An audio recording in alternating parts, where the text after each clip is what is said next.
तपस, इस वक्त की क्या कुछ अपडेट आपके पास?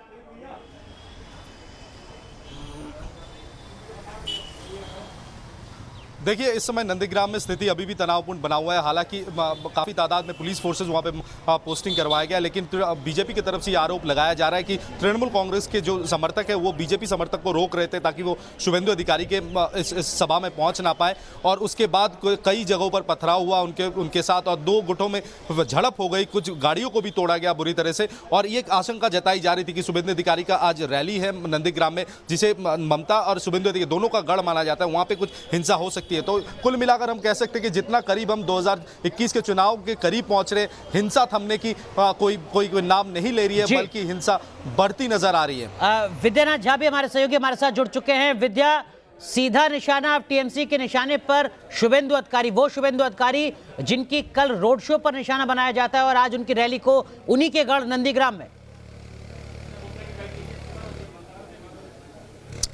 देखिए अनुराग, नंदीग्राम में पहले ममता बनर्जी की रैली होने वाली थी, लेकिन वो रैली कैंसिल हुई। शुभेंदु अधिकारी उसके बाद रैली करने के लिए पहुंचे थे। शुभेंदु अधिकारी ने रैली में जो बातें कही थी, उसके बाद ममता बनर्जी ने कहा कि जवाब देने के लिए वो नंदीग्राम जाएंगी। ममता बनर्जी ने उसके बाद नंदीग्राम में रैली की और उसके बाद शुभेंदु अधिकारी ने कहा कि मैं उनकी बातों का जवाब देने के लिए जाऊंगा। और शुभेंदु अधिकारी ने ठीक 1 दिन बाद रैली रखी नंदीग्राम में। नंदीग्राम वो जगह है जहां से सियासत करवट लेती है पश्चिम बंगाल में, और ममता बनर्जी, शुभेंदु अधिकारी दोनों को पता है कि नंदीग्राम जिसके हाथ से गया उसके हाथ से पश्चिम बंगाल जा सकता है। तो इसीलिए नंदीग्राम बहुत अहम है। और यहां पर देखें तो सियासत काफी संवेदनशील है। जब हम कार्यक्रम करने के लिए पहुंचे थे वहां पर अनुराग, तो वहां पर कुछ ही मिनट में वहां पर हंगामा खड़ा हो गया, मारपीट की नौबत आ गई और हमें अपना कार्यक्रम वहां से बंद करके निकलना पड़ गया था। तो नंदीग्राम आज की डेट में अखाड़ा, पश्चिम बंगाल में सबसे बड़ा अखाड़ा, राजनीतिक अखाड़ा बन गया है, जहां पर जोर आजमाइश चल रही है, जहां पर ताकत दिखाने की कोशिश हो रही है, चाहे वो टीएमसी की तरफ से हो चाहे वो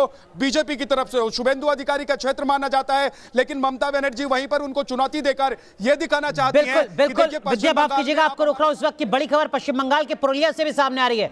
पुरुलिया में ममता बनर्जी का बड़ा बयान सामने आया है। ममता बनर्जी ने कहा है कि बीजेपी ने परेशान करने के लिए कुछ लोग भेजे हैं, मैं भी कुछ लोगों को बीजेपी की बैठक में भेजूंगी। ये बात कोई और नहीं बल्कि पश्चिम बंगाल की मुखिया, मौजूदा वक्त की मुख्यमंत्री ममता बनर्जी कह रही है कि वो भारतीय जनता पार्टी की चुनावी रैलियों में अपने कार्यकर्ताओं को भेजेंगी। विद्यानाथ झा, ममता बनर्जी के इस बयान से सीधा ये समझ में आता है कि किस तरीके की राजनीतिक तस्वीर नजर आने वाली है, लेकिन उससे पहले जरा दर्शकों को सुनाते हैं कि पुरुलिया में ममता बनर्जी ने बीजेपी को लेकर किस तरीके का हमला बोला है। 15 লক্ষ টাকা করে ব্যাংক অ্যাকাউন্টে দেওয়া হবে, 1 পয়সাও পেয়েছেন মা বোনেরা? 15 লাখ টাকা করে প্রাইম মিনিস্টার জমা দিয়েছে আপনাদের টাকা, বিজেপির নেতারা দিয়েছে। আবার ইলেকশন আসবে, বাইরের কিছু লোক আসবে, এসে বলবে क्या है सब तो हम कर रहा है, आप वोट बीजेपी के दे दो। जब आएगा तब निकाल देगा, जब आएगा तब भगा देगा, যখন আসবে সরিয়ে দেবেন, দিয়ে বলুন তোমাদের আমরা চাই না, बीजेपी के চাই না, চাই না, চাই না, बीजेपी के চাই না, চাই না, চাই না। দাঙ্গাবাজ, লুটেরাবাজ, গুন্ডাবাজ बीजेपी के একটি ভোটও নয়। बीजेपी के চান আপনারা? কৃষক বলুন, শ্রমিক বলুন, মজদুর বলুন, ছাত্র বলুন, যৌবন বলুন, অনেকে মাঠে ঢুকতে পারেননি। ওই ছাদ থেকে শুরু করে, রাস্তা থেকে শুরু করে, দেওয়াল থেকে শুরু করে, গাছ থেকে শুরু করে সব দাঁড়িয়ে আছেন।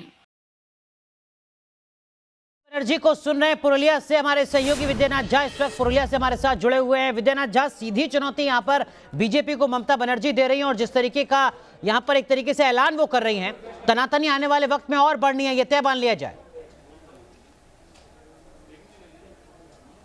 बिल्कुल तय मानिए अनुराग, क्योंकि आने वाले दिनों में अभी और टीएमसी के नेता टूटकर बीजेपी को ज्वाइन करने वाले हैं। मैं आपको यहां जमीन और ग्राउंड से बता रहा हूं कि जमीनी हालात यहां के क्या हैं। अभी लाइन में खड़े हैं, मैं तो पुरुलिया में खड़ा हूं और पुरुलिया से आपको बता सकता हूं, दावे के साथ कह सकता हूं कि यहां पर टीएमसी के नेता लाइन में खड़े हैं बीजेपी ज्वाइन करने के लिए। लेकिन बीजेपी ने यह तय किया है कि अब वो इमेज देखकर नेताओं को पार्टी में लेगी।